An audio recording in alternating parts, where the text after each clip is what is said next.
All right, here at the Faust home, just wanted to walk through real quick what we're looking at. So we'd be looking at all of the trim and siding. It will be a similar color, probably a darker shade of the gray. That's the main body color. Potentially could be a third color up here, but undecided as far as right now. We'd be happy to come out and help you finalize decisions and put up color samples as needed. Shutters are included. Gutters and downspouts are also included in the quote. Front door. And then we'll kind of walk around and take a look at all the other items that are included. Those vents as well are all part of the quote. So what you'll find is areas like this on the trim where you've got separation at the joints. So we need to recaulk all of those joint lines. You will also find, and it won't matter when we come to paint, but there are various areas that may have little cracks in them. These boards will probably, or will definitely be replaced by the time we would come in. So they may be freshly primed hardy plank boards that have been replaced on the front of the home, and then maybe various other places around the home, and I'll kind of point those out. But there's an extension up there that we would paint as well.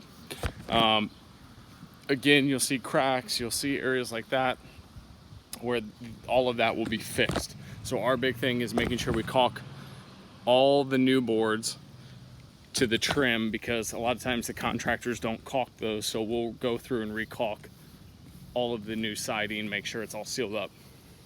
So that's the front, pretty straightforward there. Over to the left side here, just a big extension of siding. So you'll see siding and trim here.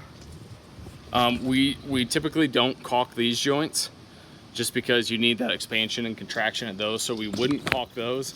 But any trim to siding butt joints we would recaulk.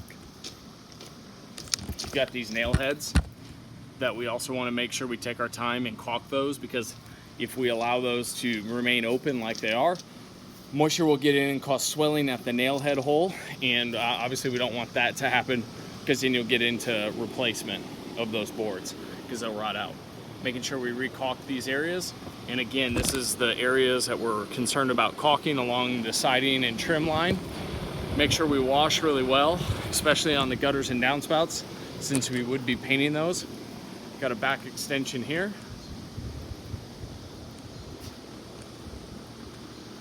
And these two doors here would be painted as well with the home.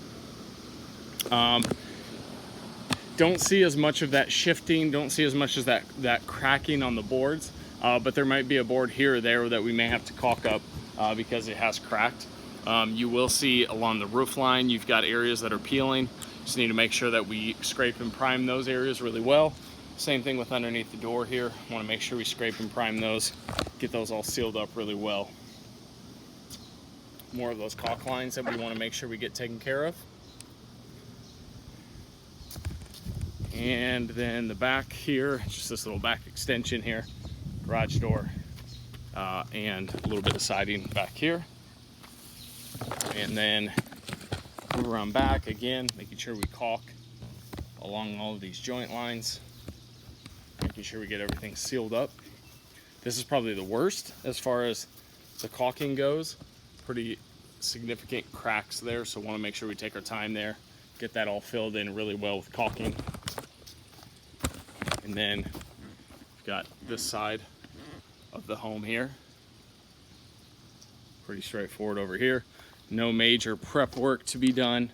Again, not caulking these joints. We want to leave those open so they can expand and contract, but making sure we caulk those joints and caulk all the nail heads along the trim boards here. So that's pretty much it. If you have any questions, feel free to let me know. I'll be more than happy to help.